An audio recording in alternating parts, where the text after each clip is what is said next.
السلام علیکم ناظرین، 5 برس نہیں 500 سال جناب علی اسے بھی فقط 5 سال ہی ملے تھے۔ اتنا قلیل وقت، اتنی بڑی سلطنت، شاید اسی لیے اس نے تعصب سے ہاتھ ملے اور اپنے رب سے شکوہ کیا۔ افسوس اقتدار میرے ہاتھ آیا تو میری زندگی کا سورج ڈل رہا تھا، افسوس عید بھی آئی تو شام کو۔ باپ نے اس کا نام فرید خان رکھا، وقت نے اسے شیر شاہ کر دیا اور تاریخ نے اس کے ساتھ سوری لگا کر ہمیشہ کے لیے امر کر دیا۔ وہ گھوڑے پالنے اور گھوڑے بیچنے والے کا بیٹا تھا۔ سوتیلی ماں کے لگائے زخموں نے اسے گھر چھوڑنے پر مجبور کر دیا اور سوتیلے بھائیوں کی خوف نے چھوٹے موٹے سرداروں کی چاکری پر، لیکن اللہ نے اسے جرأت بخشی تھی، حوصلہ بھی، عقل بھی اور نیک نیتی بھی۔ لہٰذا جب اس کا سامنا ظہیر الدین بابر سے ہوا تو بابر نے پیچھے مڑ کر اپنے سرداروں سے کہا، اس پر کھڑی نظر رکھو، مجھے اس کی پیشانی پر بادشاہت کی جھلک نظر آتی ہے۔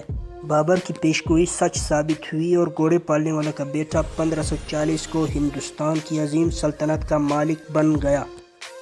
شیر شاہ سوری 1540 سے 1545 تک ہندوستان کا بادشاہ رہا۔ کہنے کو تو یہ 5 سال تھے، لیکن حقیقتاً اسے دارالحکومت میں بیٹھنے کے لیے 1 مہینہ مسلسل حالت جنگ میں رہا۔ کبھی بنگال، کبھی مالوا، کبھی قلعہ رائے سینا، کبھی ملتان، کبھی سندھ، کبھی راجپوتانہ، کبھی اجمیر کے لیے، یہاں تک کہ 1545 کو کالنجر کا قلعہ فتح کرتے خود بھی بارود کا شکار ہوا اور دنیا سے چلا گیا۔ لیکن اس افراتفری، اس بھاگ دوڑ کے باوجود ہندوستان کو جو نظام اور جو انتظامیہ دے گیا، اس کی مثال دنیا کی تاریخ میں نہیں ملی۔ یہ ہندوستان کا پہلا فرما رواں تھا جس نے سلطنت کو ضلعوں اور تحصیلوں میں تقسیم کیا۔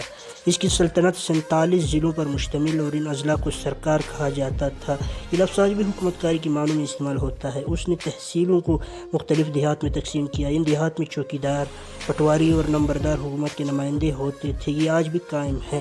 یہ ہندوستان کا پہلا حکمران تھا جس نے زمینوں کو بھیگوں میں تقسیم کیا، ہر بھیگے کے لیے الگ خسرہ نمبر طے، جس نے مالیہ کا نظام دیا، جس نے جاگیرداری کا نظام ختم کیا، جس نے ڈپٹی کمشنر کے عہدے کی بنیاد رکھی، جس نے مرکزی فوج کا تصور دیا، جس نے فوج کے لیے پے اسکیل طے کیے، جس نے روپے کو 16 آنوں، 2 اٹھنیوں، 4 چونیوں اور 8 دونیوں میں تقسیم کیا۔ یہ ہندوستان کا پہلا بادشاہ تھا جس نے مالیات، دفاع اور امور خارجہ کی وزارتیں قائم کی، جس نے سیکریٹریٹ کا تصور دیا، انٹیلیجنس کا نظام مرتب کیا، محکمہ ڈاک بنایا، جس نے چیف جسٹس، سیشن اور سول ججوں کے عہدے قائم کیے۔ یہ شاید دنیا کا پہلا حکمران تھا جس کا فلسفہ تھا صوبے کا گورنر سویلین ہونا چاہیے۔ اس سے پہلے اور اس کے بعد ہندوستان کے زیادہ تر گورنر فوجی کمانڈر رہے۔ یہ پہلا حکمران تھا جس نے معیشت کو سلطنت کی بنیاد قرار دیا، جس نے تجارت کے لیے باقاعدہ ضابطے اخلاق طے کیے، جس نے بیرونی تاجروں کو تحفظ اور سرمایہ کاری کا شاندار ماحول فراہم کیا۔ اور رہی مواصلات تو اس سلسلے میں شیر شاہ سوری کا تاریخ میں کوئی بدل نہیں۔ اس نے 5 برسوں میں 4 بڑی سڑکیں بنائی۔ پہلی سڑک بنگلہ دیش کے سنار گاؤں سے آگرہ، آگرہ سے دہلی، دہلی سے لاہور اور لاہور سے پشاور تک آتی تھی۔ 1500 کوس لمبی یہ سڑک جرنیلی سڑک یا شاہراہ عظیم کہلاتی تھی۔ دوسری سڑک آگرہ سے بنارس، تیسری آگرہ سے جودھ پور اور چتوڑ، اور چوتھی لاہور سے ملتان جاتی تھی۔ اس نے سڑکوں کے کنارے درخت لگوائے، ہر 2 کوس بعد سرائے تعمیر کروائے، کنویں کھدوائے اور ڈاک خانے قائم۔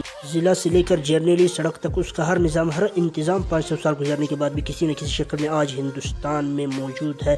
اس کا کوئی ایسا کارنامہ نہیں جس کا اثر سمندر پار کر کے دوسری تہذیبوں تک نہ پہنچا ہو۔ آپ جی ٹی روڈ پر سفر کر کے دیکھ لیجیے، آپ کو آج بھی اس کے لگائے درخت ملیں گے، اس کی تعمیر کردہ سرائیں اور باولیاں دکھائی دے گی۔ وہ کہا کرتا تھا، جس ملک میں انصاف نہ ہو، جس میں تاجر محفوظ نہ ہو، وہ ملک خوشحال نہیں ہو سکتا۔ وہ پہلا اور شاید ہندوستان کا آخری حکمران تھا جس کے عہد میں ذیلی حکومتیں تاجروں کے مال کی ذمہ دار ہوتی تھی۔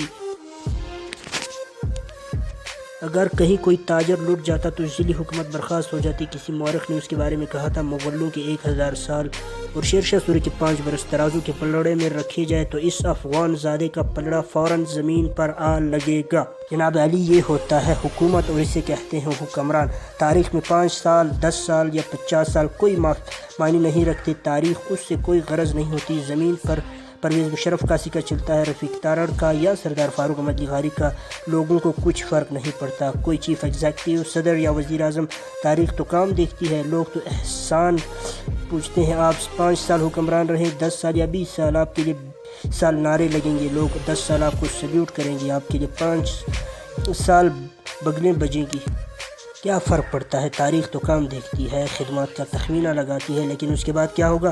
اقتدار تحلیل ہو جائے گا، ساروں کروفر سارا تمطراق سمٹ کر کوئز کی کتابوں میں جا چھپے گا۔ لوگ آپ کو اس طرح بھول جائیں گے جس طرح انہوں نے ایوب خان، سکندر مرزا اور چودھری فضل الہی کو فراموش کر دیا۔ لیکن شیر شاہ سوری آج 500 سال کے بعد بھی زندہ ہے، وہ آج بھی ہندوستان کا حکمران، لوگوں کے دلوں میں آج بھی اس کا سکہ چلتا ہے۔ وہ جب تک جرنیلی سڑک کا 1 فٹ بھی قائم ہے، زمین کو بھیگوں میں مافا جاتا ہے، لوگ چونیوں اور اٹھنیوں کا ذکر کرتے ہیں اور عدالتیں باقی ہیں۔ شیر شاہ سوری کا اقتدار قائم رہے گا، شیر شاہ سوری زندہ رہے گا۔ 5 برس نہیں 500 سال کی حکومت کی دعا کرے۔ یہ پرویز مشرف کے اس بیان سے متاثر ہو کر لکھا گیا، جس میں انہوں نے فرمایا، ملکی مسائل کے لیے